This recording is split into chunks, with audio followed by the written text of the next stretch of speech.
So guys welcome to our economic vision classes.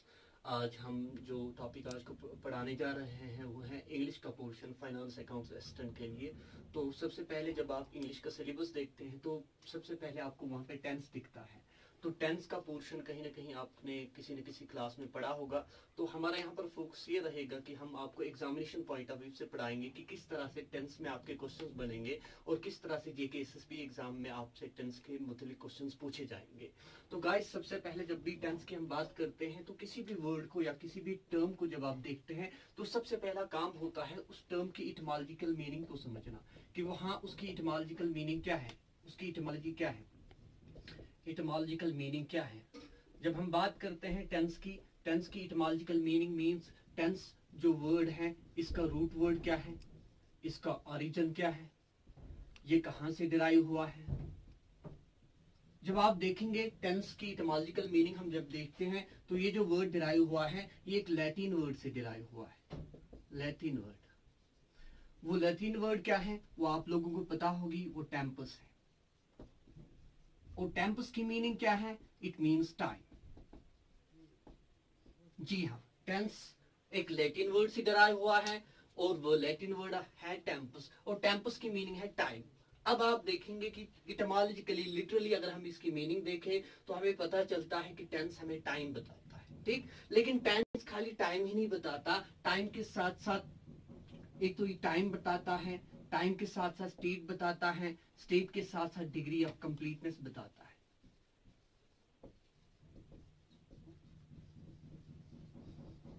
जी हाँ, यानी आपने समझा कि टेंस कितनी चीजें बताता है। सबसे पहले टाइम बताएगा कि कोई काम कब हुआ है, प्रेजेंट में हुआ है, प्रेजेंट में हो रहा है, पास्ट में हुआ है या आने वाले फ्यूचर में होगा। उसके साथ एक्शन का स्टेट बताएगा, स्टेट उसकी हालत क्या है, और उसके साथ साथ ये बताएगा डिग्री ऑफ कंप्लीटनेस कि कोई काम कंप्लीट हुआ है या अधूरा है।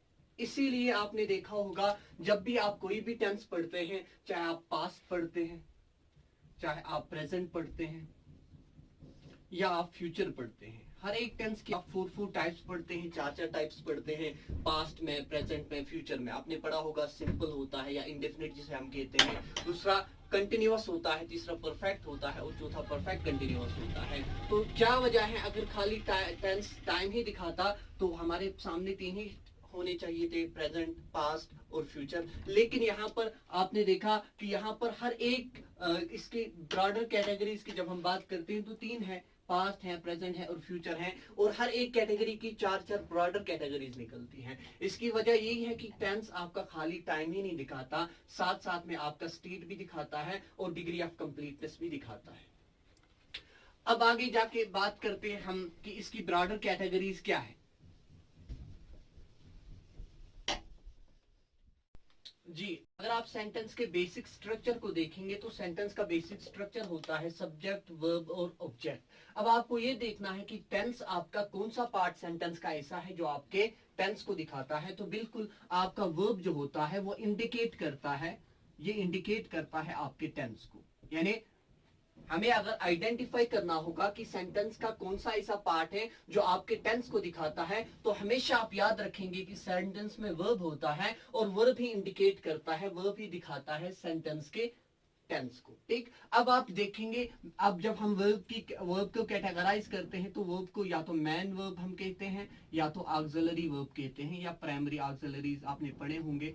तो ऑक्सिलरी वर्ब, मेन वर्ब कभी कभार आपका मेन वर्ब आपके टेंस को दिखाएगा और कभी कभार आपका ऑक्सिलरी वर्ब आपके टेंस को दिखाएगा। इंशाल्लाह हम जब आगे पढ़ेंगे तो ये चीजें सारी क्लियर हो जाएंगी कि किस तरह से मेन वर्ब कभी आपके टेंस को दिखाता है और किस तरह से कभी आपका ऑक्सिलरी वर्ब आपके टेंस को दिखाता है। और यहाँ पर एक और बात समझनी है, जब भी हम टेंस की बात करते हैं तो टेंस को शो करने के लिए हम टाइप्स ऑफ वर्ब नहीं पढ़ेंगे बल्कि फॉर्म्स ऑफ वर्ब पढ़ेंगे।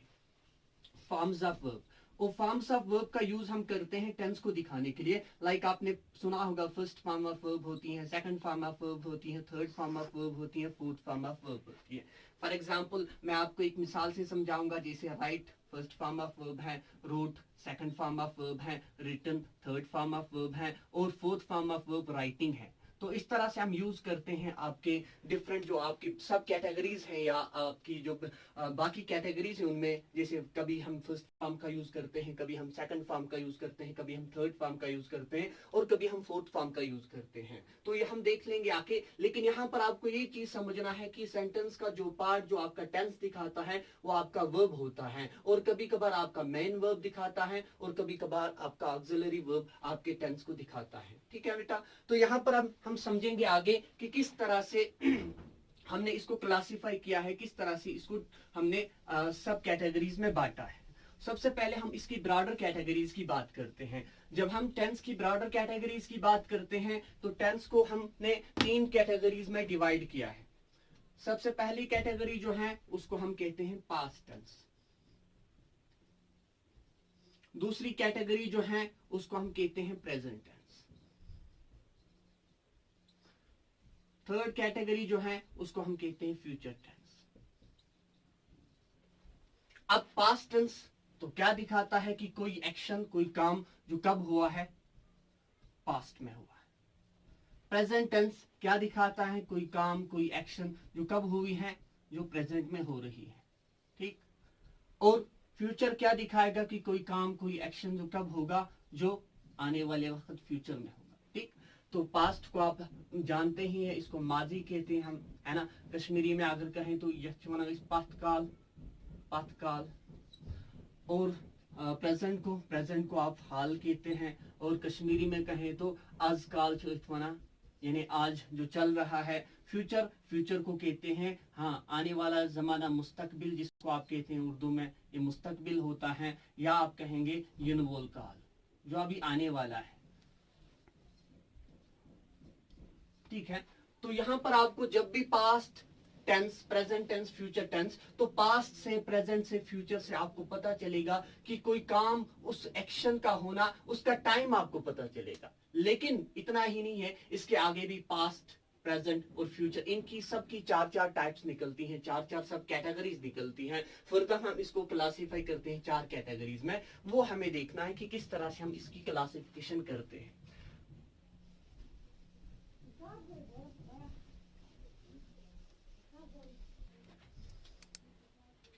सबसे पहली कैटेगरी है जो सारी टेंस की होगी, प्रेजेंट की भी होगी, पास्ट की भी होगी, फ्यूचर की भी होगी, तो वो है आपका सिंपल, या इसको इंडेफिनिट भी कहते हैं।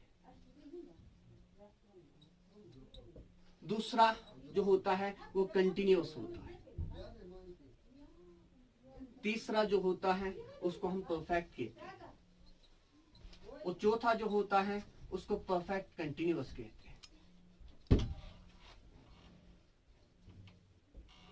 ये सब कैटेगरीज हैं, ये फर्दर क्लासिफिकेशन है आपके टेंस की, चाहे आप पास्ट की बात करें, चाहे आप प्रेजेंट की बात करें, या आप फ्यूचर की बात करें।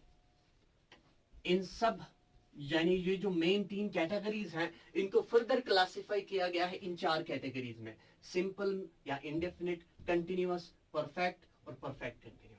यानी पास्ट की भी है, प्रेजेंट की भी है और फ्यूचर की भी, ये 4 टाइप्स हैं।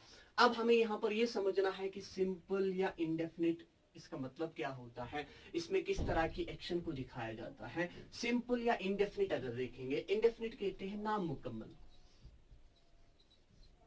इंडेफिनिट कहते हैं नामुकम्मल। नामुकम्मल मतलब ये दिखाता है यहाँ पर कि कोई काम, उसकी degree of completeness, degree of completeness, यानी आप कहते हैं आपने कोई काम किया है, कोई एक्शन किया है, लेकिन उसकी डिग्री ऑफ कंप्लीटनेस, उसके मुतालिक आपको कंप्लीट इंफॉर्मेशन नहीं है कि आपने प्रेजेंट में किया है, पास्ट में किया है। ये तो पता चलता है कि प्रेजेंट में किया है, या पास्ट में आपने किया है, या फ्यूचर में आप करने वाले हैं, लेकिन कब किया है, प्रेजेंट में कब किया आपने, पास्ट में कब किया, और फ्यूचर में कब आपने किया, ये चीजें आपको, यानी यहां पर आपको पॉइंट ऑफ टाइम, इसकी इंफॉर्मेशन आपको नहीं मिलती है, बल्कि आपको पीरियड ऑफ टाइम के बारे में बताया जाता है।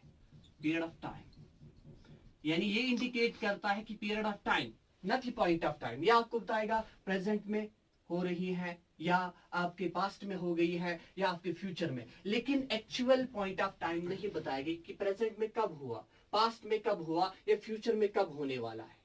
बात समझ में आ रही है? तो ये आपका इंडेफिनिट या सिंपल होता है। उसके बाद कंटिन्यूअस की अगर बात की जाए तो कंटिन्यूअस मीन्स ये स्टेट दिखाएगा। स्टेट में क्या है कि ये काम जारी है, एक्शन जो है जारी है। क्या कब जारी है? या तो पास्ट में जारी है, या जो प्रेजेंट में जारी है, या फ्यूचर में जारी होगी। ठीक। परफेक्ट, परफेक्ट कहते हैं मुकम्मल को, यानी ये दिखाता है डिग्री ऑफ कंप्लीटनेस कि कोई काम जो मुकम्मल होगा, क्या होगा? मुकम्मल होगा। परफेक्ट कंटिन्यूअस, अब परफेक्ट कंटिन्यूअस क्या दिखाएगा? परफेक्ट कंटिन्यूअस में दो चीजें आप साथ में देखते हैं, एक तो परफेक्टनेस और दूसरा कंटिन्यूटी। तो ये दो चीजें आपको देखने के लिए तीन चीजें आपको याद रखनी होगी, एक तो स्टार्ट, दूसरा लॉन्ग टाइम और तीसरा कंप्लीट। यानी ये कहेगा इस चीज को समझने के लिए हमें देखना पड़ेगा एक्शन कब स्टार्ट हुई है और एक्शन लॉन्ग टाइम के लिए चली है और ये कंप्लीट भी हुई है। लेकिन यहां पर सबसे इंपॉर्टेंट ये चीज है, इसको आपको समझना है कि ये जो एक्शन है ये लंबे समय के लिए चली है, लॉन्ग टाइम के लिए चली है। ये पास्ट में भी स्टार्ट हो सकती है, प्रेजेंट में भी स्टार्ट हो सकती है, फ्यूचर में भी स्टार्ट हो सकती है। इसी तरह ये पास्ट में भी कंप्लीट हो सकती है, प्रेजेंट में भी कंप्लीट हो सकती है और फ्यूचर में भी कंप्लीट हो सकती है। लेकिन सबसे इंपॉर्टेंट पॉइंट आपको यहाँ पे ये समझना है कि ये काम जो होगा, ये एक्शन जो होगी, ये लंबे समय के लिए चलेगी, ये लॉन्ग टाइम के लिए चलेगी। तो यहाँ पर ये इंपॉर्टेंट है। और अगर आपको समझना होगा तो ये क्या दिखा रहा है? ये दिखा रहा है कि काम कंप्लीट हुआ है, काम मुकम्मल हुआ है, लेकिन असरात अभी भी बाकी हैं। लेकिन असरात जो हैं अभी भी बाकी हैं, अभी भी बाकी हैं। यानी काम कंप्लीट हुआ है लेकिन असरात अभी भी बाकी हैं। फिर आप देखेंगे पास्ट में अलग इसकी डेफिनेशन हम बताते हैं, प्रेजेंट में अलग, फ्यूचर में। लेकिन यहाँ पर जनरल समझिए कि इस चीज को, परफेक्ट कंटिन्यूअस को समझने के लिए आपको तीन चीजें समझना पड़ेगा। स्टार्ट कब हुआ है, लंबे समय के लिए चला है, और कंप्लीट कब हुआ है। ठीक। तो यहाँ पर जब हम इंशाल्लाह पास्ट में, प्रेजेंट में, फ्यूचर में इसको डिस्कस करेंगे तो वहां पर ये सारी चीजें क्लियर हो जाएंगी। ठीक। तो मुझे लगता है कि यहाँ तक बेसिक जो क्लासिफिकेशन है वो क्लियर हो गई होगी आपको। अगर इसमें भी अभी कोई कंफ्यूजन वगैरह है तो आप कमेंट बॉक्स में हमें टाइप कर सकते हैं, इंशाल्लाह हम उसका आंसर देने की पूरी कोशिश करेंगे। तो अब